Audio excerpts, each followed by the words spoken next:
আজি আমি তেখেতক সম্বোধন দিব পাই নিজেও নথৈ আনন্দিত।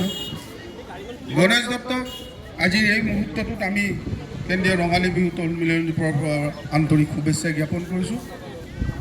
মাইক্ৰফোন আগবঢ়াই দিছোঁ, তেখেতক প্ৰশ্ন সুধি লাভ নাই। তাৰমানে তেখেতে লোককে প্ৰশ্ন কৰে, গতিকে বয়স হোৱা নাই।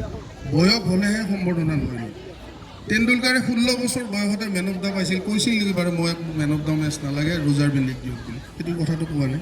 মঙলদৈৰ সভাপতি সম্পাদক প্ৰমুখ্যে সমূহ বিষয়ববীয়াক নৱবৰ্ষ আৰু ৰঙালী বিহুৰ আন্তৰিক শুভেচ্ছা জ্ঞাপন কৰিছোঁ।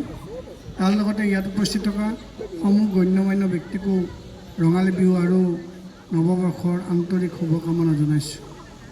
ইমানখিনি সম্বৰ্ধনা পাবলগীয়া নহয়, তথাপিও কিয় কাৰণে ৰাইজে দিছে আৰু এই সম্বৰ্ধনাই আচলতে মোৰ দায়িত্বটো অলপ বঢ়াই তুলিছে। কথা বতৰা কওঁতে আৰু বাতৰি লিখা মেলা কৰোঁতেও বহুত সচেতনতা অৱলম্বন কৰিব লগা হৈছে। মই ভাবিছোঁ দায়বদ্ধতা বঢ়াই দিয়াৰ কাৰণে কেন্দ্ৰীয় ৰঙালী বিহু সন্মিলনীক অশেষ ধন্যবাদ জনাইছোঁ। মানুহৰ মাজত যেন মানুহ হৈ জীয়াই থাকিব পাৰোঁ, তাৰে আশীৰ্বাদ কৰিব। ধন্যবাদ।